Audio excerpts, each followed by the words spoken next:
Cap sur l'actualité de l'Espagne et du monde. Nous commençons ce soir. Le monde a changé. Pas progressivement, pas avec le genre d'avertissement qui laisse du temps aux diplomates pour s'agiter et passer des appels.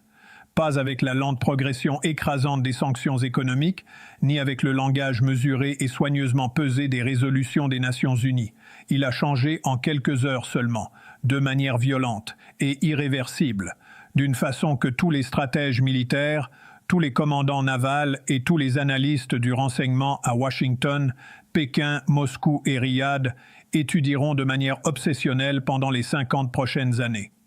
Au milieu de tout cela, la machine médiatique pro-Trump chercherait encore un angle de caméra où la crise semble, d'une manière ou d'une autre, forte et totalement sous contrôle. Ce qui s'est produit ces dernières 24 heures dans le détroit d'Ormuz n'est pas simplement un affrontement militaire. Ce n'est pas simplement une crise. Ce qui se développe, si le scénario qui se déroule sous nos yeux se confirme, est l'événement naval le plus marquant depuis le naufrage des grands navires de guerre de la Seconde Guerre mondiale. Le genre d'événement qui ne reconfigure pas seulement une région, mais toute l'architecture du pouvoir mondial. Un super porte-avions américain, l'USS Abraham Lincoln, symbole de 100 000 tonnes de domination militaire américaine, aurait été touché et coulé. 5 000 marins sont portés disparus. L'arme qui aurait rendu cela possible, 100 missiles balistiques lancés depuis le territoire iranien, dans une attaque coordonnée, planifiée à l'avance, d'une ampleur stupéfiante et d'une audace terrifiante. C'est le genre de réalité qui ridiculise le nombre de fois où l'on répète que tout était historiquement parfait ou la meilleure réponse jamais vue. Ce n'est pas de la science-fiction, ce n'est pas un jeu de guerre. C'est le scénario que les planificateurs militaires redoutaient depuis des décennies et qui est maintenant devenu réalité.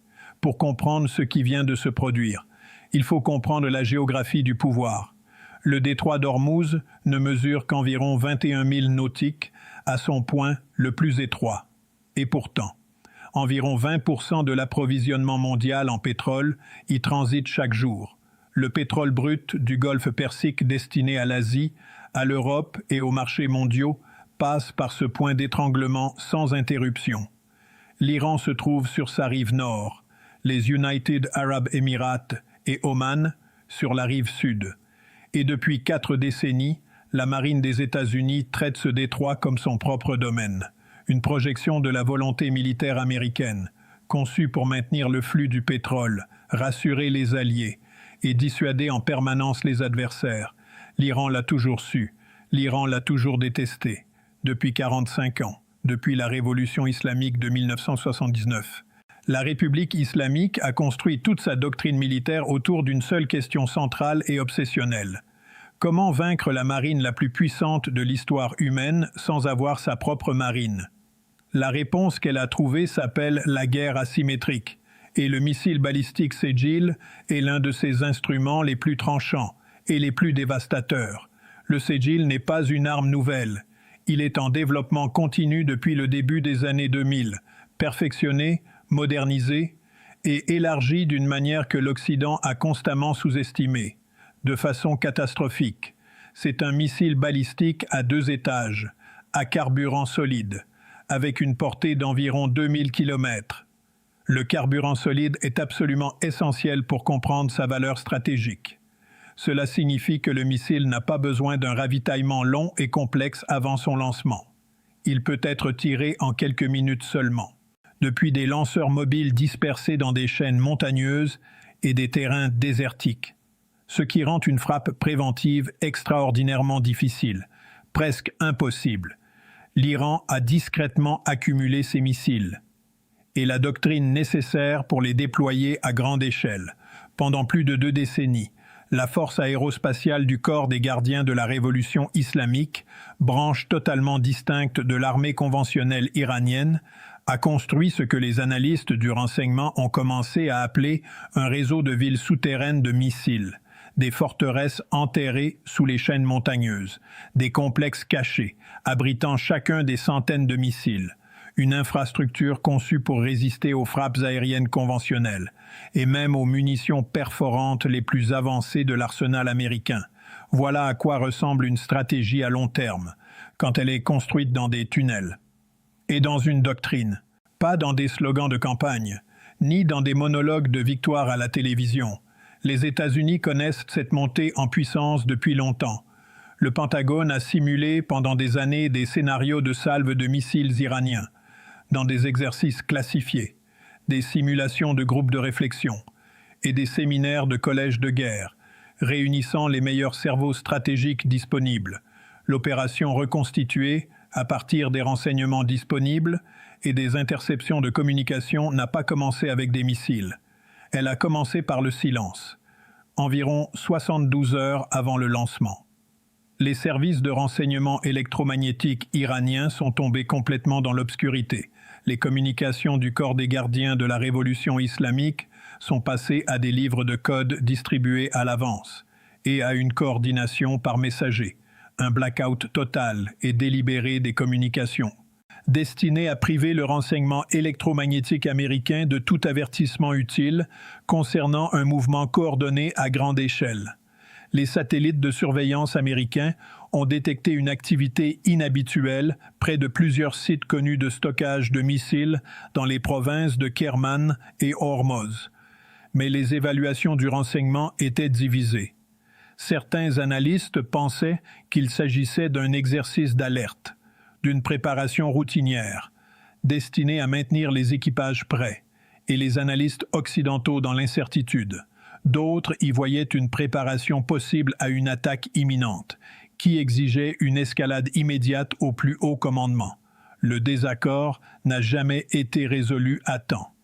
L'USS Abraham Lincoln opérait dans le nord de la mer d'Arabie, à environ 180 km au sud-est du détroit d'Ormuz.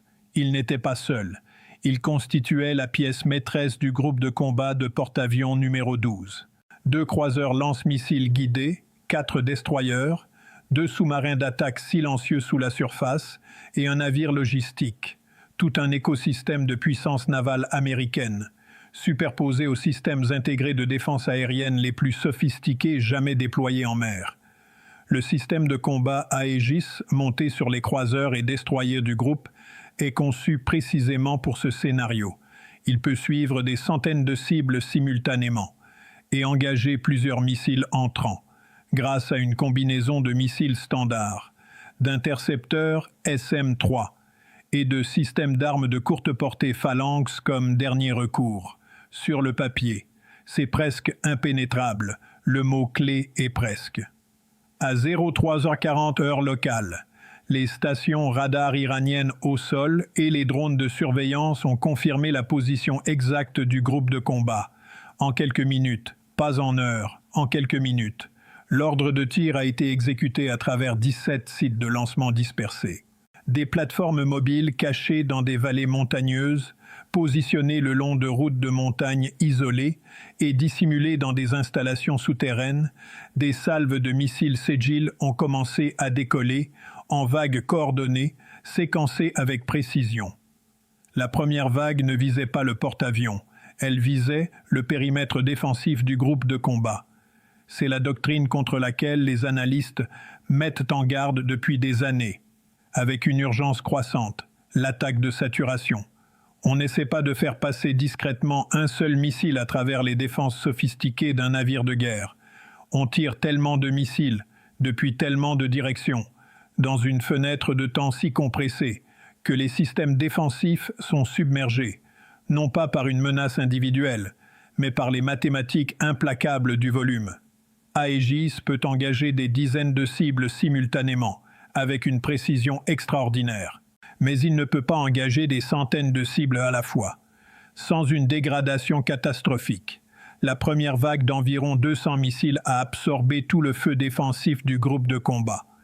Les missiles standards et les intercepteurs SM-3 ont traversé le ciel avant l'aube. Dans des arcs brillants et désespérés, des dizaines de Sejil entrants ont été détruits lors d'interceptions terminales spectaculaires. Mais pas tous. La deuxième vague est arrivée 8 minutes plus tard.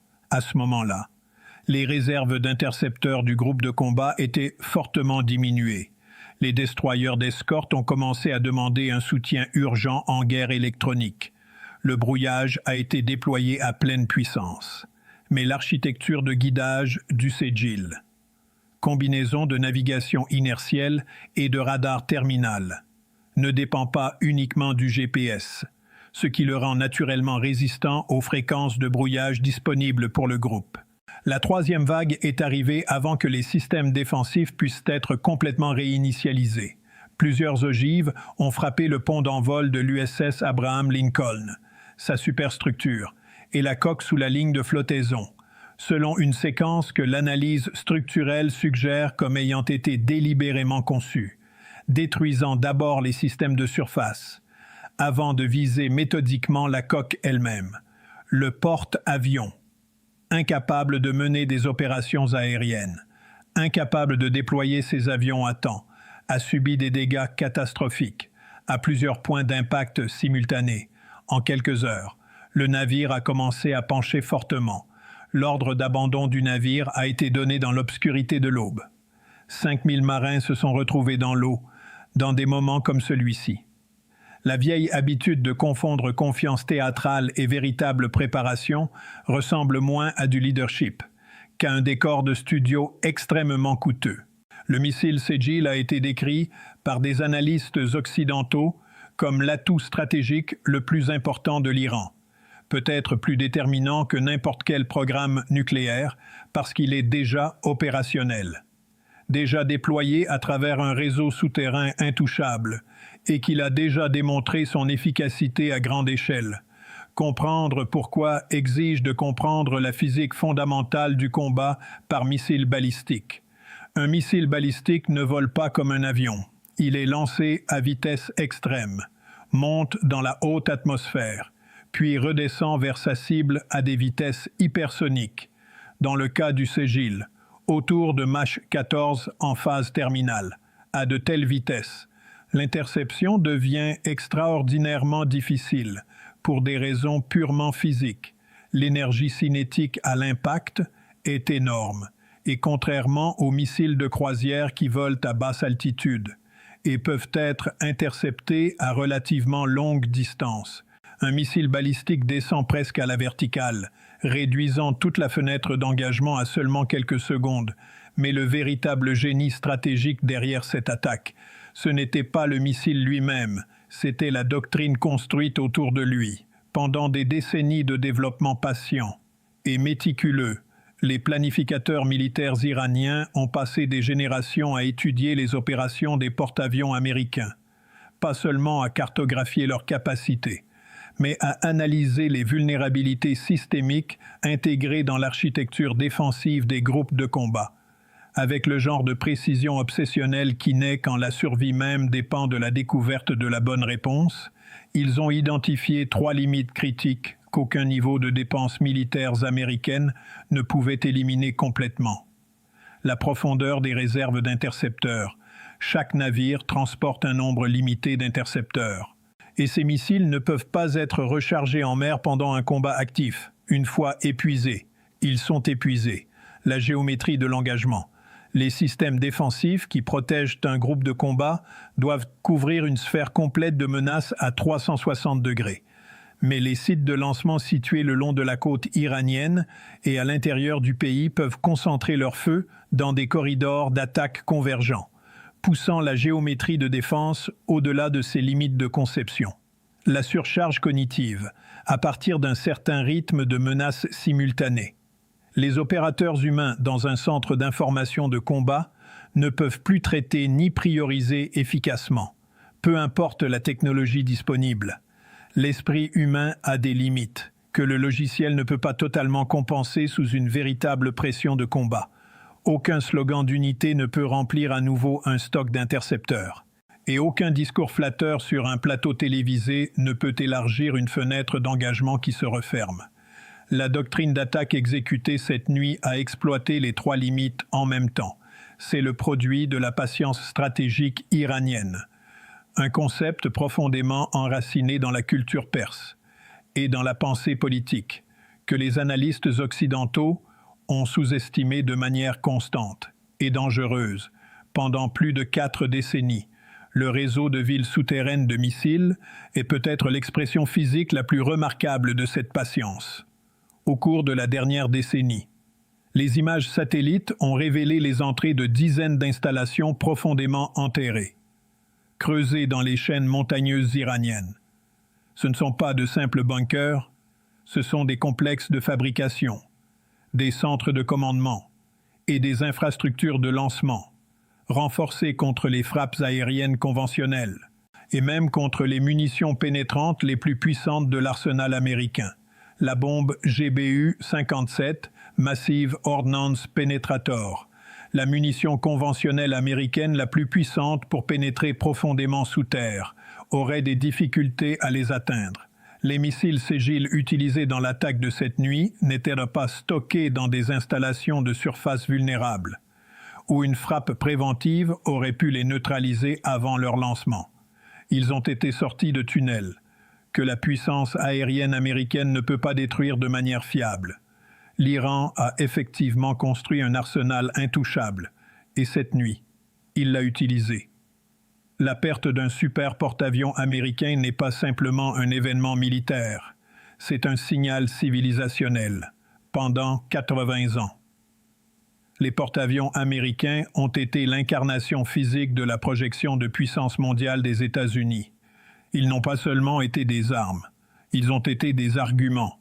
Des déclarations flottantes affirmant que les États-Unis peuvent projeter une puissance aérienne écrasante n'importe où sur la planète, en quelques jours seulement, que les adversaires seront détruits et que la volonté américaine, soutenue par l'acier américain et par la détermination américaine, reste incontestable. Le porte-avions est la pierre angulaire de ce que les stratèges militaires appellent la dissuasion crédible. L'idée fondamentale selon laquelle la capacité démontrée de répondre empêche l'agression avant même qu'elle ne commence. Cette pierre angulaire s'est brisée cette nuit, de la manière la plus publique, la plus visible et la plus incontestable que l'on puisse imaginer. Et lorsqu'un symbole d'une telle ampleur se fissure, le discours habituel affirmant que tout est plus fort que jamais ressemble moins à une garantie qu'à un déni. À China, cet événement est analysé au plus haut niveau de la Commission militaire centrale, avec une intensité extraordinaire. La Chine a massivement investi dans ses propres capacités de missiles anti-navires destinés à détruire les porte-avions, les missiles balistiques DF-21 et DF-26, spécifiquement conçus pour détruire des porte-avions en mer, connus dans les cercles militaires occidentaux comme des tueurs de porte-avions. Depuis des années, le débat théorique a été intense sur leur réelle capacité à accomplir leur mission contre un groupe de combat pleinement défendu. L'Iran a désormais fourni une preuve empirique que la réponse pourrait être oui. Cela change le calcul stratégique pour Taïwan, pour la mer de Chine méridionale, et pour tous les scénarios où les États-Unis comptaient sur leur groupe de combat de porte-avions comme principal instrument de puissance dans le Pacifique. L'effet dissuasif de ces porte-avions est désormais fondamentalement affaibli. Au Russia, la réaction est complexe et profondément calculée. La Russie observe depuis longtemps la doctrine de missiles iraniens, avec un intérêt stratégique considérable, ayant collaboré sur certaines technologies et étudié les performances iraniennes sur le champ de bataille syrien. Les analystes militaires russes comprennent parfaitement ce que cet événement signifie pour le récit global de la supériorité militaire américaine, un récit que la Russie conteste activement. Le naufrage de l'USS Abraham Lincoln figurera pendant des années dans les communications stratégiques russes, comme preuve définitive que la puissance militaire américaine n'est pas invincible. À Saudi Arabia, c'est la panique. Toute l'architecture de sécurité saoudienne repose presque entièrement sur le parapluie sécuritaire américain. Si ce parapluie vient de démontrer des failles catastrophiques, le gouvernement saoudien fait face à des questions existentielles sur sa propre posture de défense. Des réunions d'urgence du Conseil national de sécurité saoudien auraient déjà été convoquées. Les discussions diplomatiques avec Pékin, menée discrètement en arrière-plan, pourrait désormais s'accélérer brutalement. Les Alliés ne dorment pas mieux parce qu'un dirigeant répète le mot force. Ils dorment mieux quand le bouclier fonctionne réellement.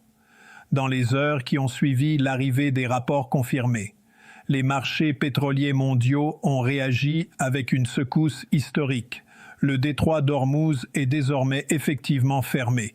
Les forces navales et balistiques iraniennes ont signalé leur intention d'imposer un blocus complet. Le marché de l'assurance maritime pour tout navire tentant de traverser le golfe Persique s'est effondré. Aucun assureur sur Terre n'acceptera de couvrir un pétrolier dans une zone de guerre, où une salve de missiles vient de détruire le navire de guerre le plus puissant jamais construit. Le pétrole Brent a bondi violemment dès les premières transactions. Les analystes projettent une explosion des prix si la fermeture dure plus d'une semaine. Il s'agit d'un choc énergétique sans équivalent dans l'ère moderne. Les économies asiatiques, comme le Japon, la South Korea, l'India et la Chine, qui dépendent fortement du pétrole du golfe Persique, sont déjà en mode de gestion de crise au plus haut niveau. Des réserves stratégiques d'urgence sont en cours de libération et des contrats de gaz naturel liquéfié sont renégociés à prix d'urgence. L'onde de choc économique a déjà atteint les marchés de Tokyo, Hong Kong et Mumbai, où des mécanismes d'arrêt automatique ont été activés. À Washington, les conséquences politiques sont immédiates et brutales. Des images de marins secourus dans les eaux du détroit d'Ormuz circulent déjà dans le monde entier, sur toutes les plateformes et tous les écrans. La pression politique pour répondre militairement, de manière visible, décisive et immédiate, est immense, mais les options stratégiques sont limitées. Attaquer l'Iran risquerait une escalade incontrôlable. Attaquer l'infrastructure des missiles pourrait déclencher une seconde salve. Attaquer les installations nucléaires pourrait tout faire exploser. Les alliés de la NATO sont en consultation d'urgence, mais l'Alliance est divisée sur la réponse à apporter. Les membres européens, déjà confrontés à des pressions énergétiques et sécuritaires majeures, font maintenant face à la perspective d'un effondrement simultané de l'approvisionnement pétrolier du Golfe. L'Iran, qui vient d'obtenir la victoire militaire la plus spectaculaire de son histoire récente, a très peu d'intérêt à négocier. Depuis une position de force totale, il existe une forme très particulière de théâtre politique, qui confond escalade et clarté, comme si parler plus fort derrière un pupitre pouvait résoudre la géométrie, la logistique et la physique. Nous sommes au bord d'une nouvelle ère stratégique, et il vaut la peine de mesurer toute la profondeur de ce qui vient de changer. L'hypothèse de l'après-guerre froide, selon laquelle la suprématie militaire américaine était essentiellement incontestable, selon laquelle aucune puissance régionale ne pouvait affronter directement les États-Unis dans un combat conventionnel et survivre. Cette hypothèse est brisée, pas érodée, pas contestée à la marge, brisée, et une fois brisée, elle ne se recompose pas. Chaque adversaire, chaque rival, chaque compétiteur stratégique évolue désormais dans un monde où la suprématie militaire américaine est devenue discutable, au lieu d'être un axiome établi. Les implications se propagent dans toutes les directions en même temps. Que deviennent les garanties de dissuasion élargies? Qui soutiennent les alliances? De la South Korea jusqu'aux États baltes. Si les États-Unis ne peuvent plus projeter leur puissance navale sans risque catastrophique, ces garanties gardent-elles encore une crédibilité réelle?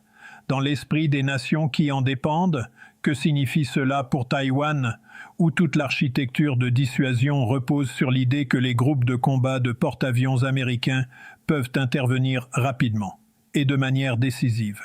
Dans le détroit de Taïwan, que signifie cela pour le flanc ouest de la NATO, où la capacité de projection de puissance américaine est désormais, pour la première fois depuis une génération, un sujet de doute stratégique réel? L'ère du porte-avions, comme expression suprême de la puissance navale, pourrait être en train de se terminer, remplacée par un monde où des missiles balistiques précis, moins coûteux et lancés en masse, peuvent menacer même les navires de guerre les plus sophistiqués et les plus coûteux jamais construits. les budgets de défense du monde entier seront réorientés à une vitesse extraordinaire.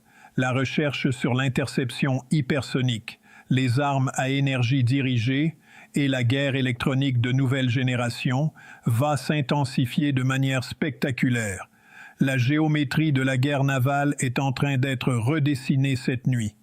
L'avenir de la guerre, apparemment, ne se laisse impressionner ni par la nostalgie, ni par le branding, ni par la vieille habitude de déclarer la victoire avant même de connaître le rapport des dégâts. Toutes les armes mentionnées dans cette analyse existent. Toutes les vulnérabilités analysées ici sont documentées et réelles. Les capacités décrites sont vérifiées et opérationnelles. La seule question qui existait réellement était de savoir si ce scénario allait se produire, pas s'il était physiquement possible. Cette nuit, cette question a reçu sa réponse. La question centrale, désormais, est de savoir si les États-Unis peuvent défendre un groupe de combat de porte-avions contre une attaque de saturation coordonnée de 1000 missiles dans le monde réel, ou si cette nuit a révélé une vulnérabilité qu'aucune technologie ne peut compenser totalement. Une autre question est de savoir si la stratégie iranienne constitue en réalité une dissuasion, destinée à empêcher une confrontation supplémentaire, ou le premier mouvement, de quelque chose de beaucoup plus vaste et beaucoup plus dangereux. Et si la réponse venant du camp politique habituellement aligné sur Donald Trump consiste encore en une nouvelle démonstration de fanfaronnade sans substance, alors la leçon restera exactement la même.